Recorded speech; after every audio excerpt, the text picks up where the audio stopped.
या देवी सर्वभूतेषु शक्तिरूपेण संस्थिता नमस्तस्यै नमस्तस्यै नमस्तस्यै नमो नमः। ओम शांति। जैसा कि हम सभी जानते हैं कि हमारी भारतीय संस्कृति अति श्रेष्ठ एवं देवतुल्य है। हमारी संस्कृति हमारी सभ्यता और हमारे त्योहारों पर आधारित है। हमारे भारत देश में हर प्रकार के त्योहार बहुत ही धूमधाम एवं हर्षोल्लास के साथ मनाए जाते हैं। इन्हीं त्योहारों में एक त्यौहार आता है नवरात्रि का त्यौहार। ये नवरात्रि का त्यौहार पूरे भारतवर्ष में बहुत ही हर्षोल्लास एवं गरबे के साथ मनाया जाता है। तो आप सभी को इस नवरात्रि की बहुत बहुत हार्दिक शुभकामनाएं। तो आज हम सभी विशेष माँ जगदम्बा के आध्यात्मिक रूप के बारे में सुनेंगे। जैसे कि शास्त्रों में एक कथा आती है कि एक बार माँ पार्वती और शिव जी ने बहुत तपस्या की और बहुत तपस्या करने के बाद उनके यहाँ पुत्र रत्न की प्राप्ति हुई। उनके यहाँ कार्तिकेय का जन्म हुआ और कार्तिकेय का जन्म ताड़कासुर का वध करने के लिए हुआ था। लेकिन माँ पार्वती कार्तिकेय को वहाँ भेजना नहीं चाहती थी। शिव जी के बहुत समझाने पर माँ पार्वती मानने को तैयार नहीं थी। लेकिन शिव जी ने कहा कि इस जग कल्याण के लिए आपको पुत्र का मोह त्यागना पड़ेगा।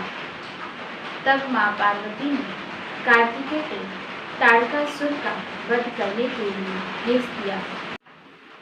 तो इसीलिए कहा जाता है कि एक माँ ने एक पुत्र का त्याग किया इस जग कल्याण के लिए। तो इसी समय से माँ पार्वती को माँ जगदम्बा के नाम से पूरा विश्व जानता है। तो जब हम माँ जगदम्बा को देखते हैं तो माँ जगदम्बा अर्थात पूरे जगत की माँ, जिस प्रकार एक माँ अपने एक बच्चे के लिए कितना कुछ सहन करती है, तो सोचिए कि जो पूरे जगत की माँ है, जो पूरे संसार की माँ है, उसे कितना सहन करना पड़ता होगा। तो इसीलिए माँ जगदम्बा को सहन शक्ति का सूचक भी कहा जाता है। जिस प्रकार एक वृक्ष होता है, उसमें फल लगता है और जब हम उस फल को तोड़कर देखते हैं तो हम कभी भी ये नहीं सोचते कि इस एक फल के पीछे एक छोटे से बीज ने अपना पूरा अस्तित्व खत्म कर दिया और वही एक छोटा सा बीज अपना पूरा अस्तित्व खत्म करके हमारे लिए एक वट वृक्ष के समान छायादार बनता है, हमें फल देता है। तो कहने का भाव है कि अगर हम अपने जीवन में आगे बढ़ना चाहते हैं तो उसके लिए हमें सहन करना पड़ेगा। लेकिन सहन वही कर सकता है जो स्वीकार करना जानता हो। यहाँ पर हमको अच्छा और बुरा दोनों स्वीकार करना होगा, लेकिन उसके पहले हमें स्वयं को स्वीकार करना होगा। जब हम स्वयं को स्वीकार करना सीख जाएंगे तो ही हम सबको स्वीकार कर सकेंगे। तो हमें माँ जगदम्बा से यही प्रेरणा मिलती है। उसके बाद हम देखते हैं कि देवियों को 8 भुजाएं दिखाई गई है। एक मनुष्य की 2 भुजा जो होती है वो उससे बहुत सारे काम कर लेता है। अगर 8 भुजाएं हैं तो वो कितना सारा काम कर लेगा। लेकिन मनुष्य जो है वो 2 ही भुजाओं में बहुत शोभनीय लगता है। तो यहाँ पर जो देवियों को 8 भुजा दिखाई गई है वो अष्ट शक्तियों का प्रतीक होती है। जैसे अगर किसी शक्तिशाली पशु को मनुष्य अपने वश में शारीरिक बल से करना चाहे तो उसको मेहनत लगती है, लेकिन मनुष्य के पास बुद्धि है और अगर मनुष्य बौद्धिक बल से उस पशु को अपने वश में करना चाहे तो वह उसे बहुत सहज तरीके से कर सकता है। मनुष्य अपने बौद्धिक बल से 10-10 हाथी, 10-10 शेर को भी अपने वश में कर सकता है। तो जिस प्रकार पशु से ज़्यादा मनुष्य में बौद्धिक बल होता है, उसी प्रकार मनुष्य और असुरों से भी ज़्यादा देवियों में आध्यात्मिकता का बल होता है। लेकिन उन देवियों को आध्यात्मिकता का बल अस्त्र शस्त्र के रूप में दिखाया गया है, क्योंकि अगर देवी को एक ही शस्त्र दिखाएंगे तो वो शोभनीय नहीं होगा। इसीलिए देवियों को बहुत सारे अस्त्र शस्त्र दिखाए गए हैं। जैसे अगर किसी व्यक्ति को हमें चोट पहुंचानी है तो चोट पहुंचाने के लिए एक ही औजार उपयुक्त होता है, लेकिन जब हम उस घायल व्यक्ति को हॉस्पिटल लेकर जाते हैं तो डॉक्टर जब उसका इलाज करता है तो उसके लिए उसे बहुत सारे औजारों की ज़रूरत पड़ती है। तो कहने का भाव है कि तोड़ने के लिए सिर्फ एक ही औजार काफ़ी है। उसी प्रकार जो देवियों को बहुत सारे अस्त्र शस्त्र दिखाए गए हैं वो संहारकारी नहीं लेकिन निर्माणकारी होते हैं। और जो देवियों के भुजाओं में अस्त्र शस्त्र दिखाए गए हैं उनका यहाँ पर कुछ न कुछ आध्यात्मिक रहस्य बताया गया है। तो सबसे पहले हम माँ जगदम्बा के हाथों में स्वदर्शन चक्र देखते हैं। तो स्वदर्शन चक्र का अर्थ है कि स्वयं का दर्शन करना, खुद को देखना और स्वयं का दर्शन करके स्वयं के अंदर की कमी कमजोरियों को खत्म करना। जैसे एक बार एक संत थे, वो बहुत कुरूप थे, लेकिन फिर भी वो रोज़ आईना देखते थे और ऐसा करते हुए उनका शिष्य उनको रोज़ देखता था। एक दिन जब संत अपना चेहरा आईने में देख रहे थे तो वहाँ पर उनका शिष्य भी आ गया और उनको ऐसा करते देखकर उसको हंसी आ गई। तो संत ने उससे उसके हंसने का कारण पूछा तो शिष्य ने कहा कि नहीं, ऐसा कुछ भी नहीं है। लेकिन संत के बार बार पूछने पर उस शिष्य ने कहा कि जब आपको मालूम है कि आप इतने कुरूप हैं तो फिर आप बार बार अपना चेहरा आईने में क्यों देखते हैं। तो संत ने कहा कि मुझे मालूम है कि मैं कुरूप हूँ, लेकिन मैं आईना इसलिए देखता हूँ ताकि मैं ऐसे कर्म करूँ, इतने अच्छे कर्म करूँ कि मेरे कर्मों के पीछे मेरी ये कुरूपता ढक जाए। तो शिष्य ने कहा कि फिर दुनिया में सुंदर लोगों को आईना नहीं देखना चाहिए।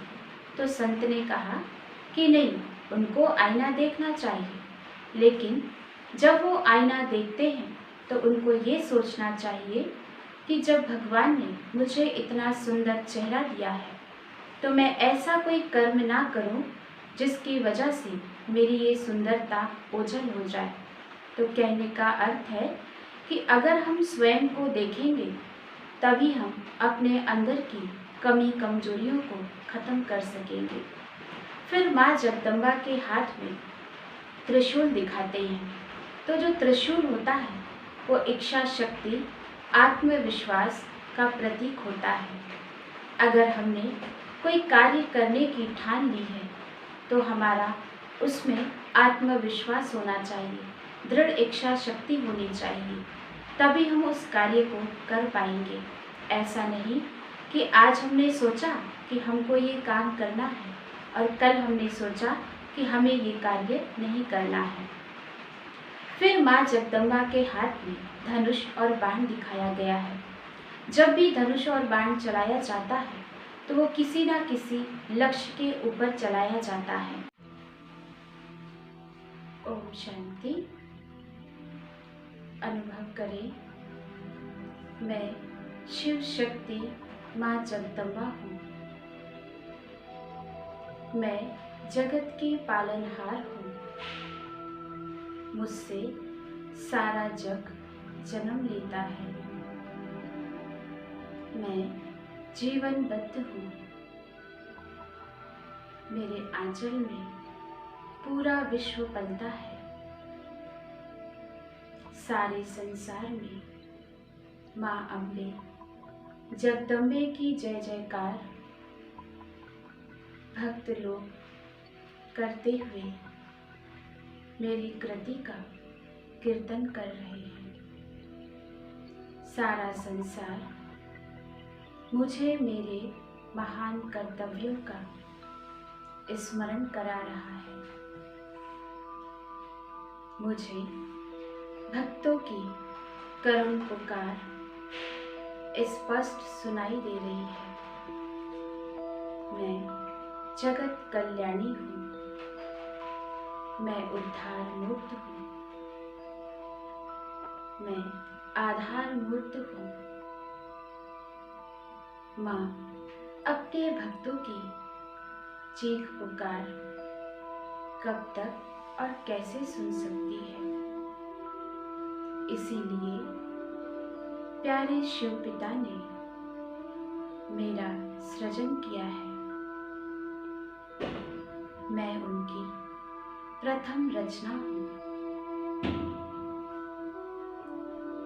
सारा विश्व माँ माँ कहकर पुकार रहा है। अब मैं अपने भक्तों की पुकार, उनका दुख कैसे सुन सकती हूँ। मैं शिव शक्ति माँ जगदम्बा हूँ। शिव बाबा की समस्त शक्तियाँ मुझ में समा रही है। मैं जगत कल्याणी माँ जगदम्बा हूँ। मैंने धरती माँ बनकर संपूर्ण ग्लोब को अपने आंचल में ले लिया है।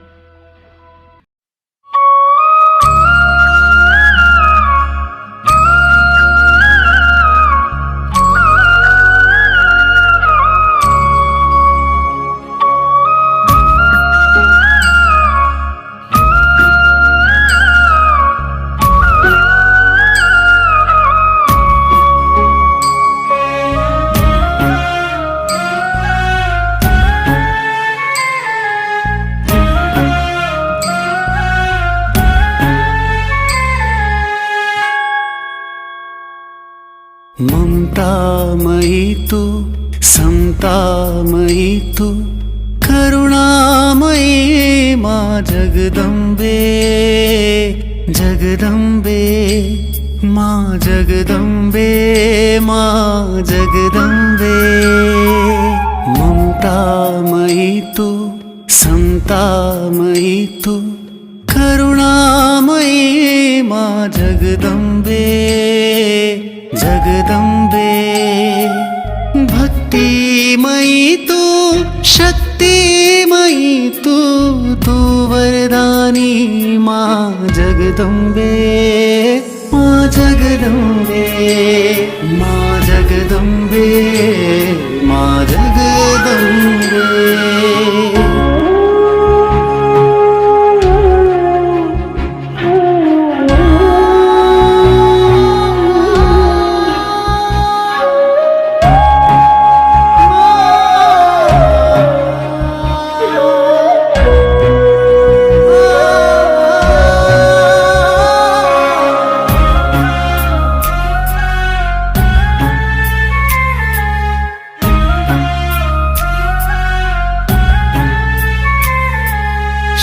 शक्ति का आह्वान है, दिव्यता को सब धारे। सात्विक मन के, सात्विक धन के, संस्कारों को सब पाले। ज्ञान प्रतीक ये अष्ट शक्तियाँ, परम योगी माँ जगदम्बे, जगदम्बे माँ जगदम्बे, माँ जगदम्बे।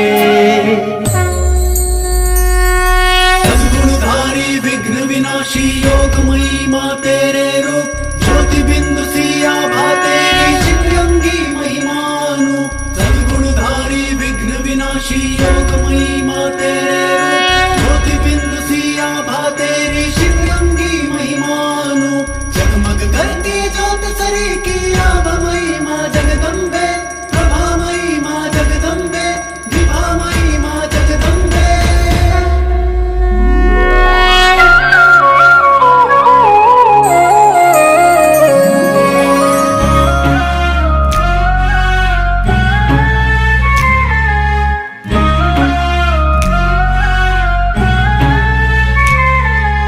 नवदुर्गा का अर्थ यही है, आसुरी दुर्गुण नाश करे, सद्गुणों के दीप जलाकर आत्मशक्ति का विकास करे।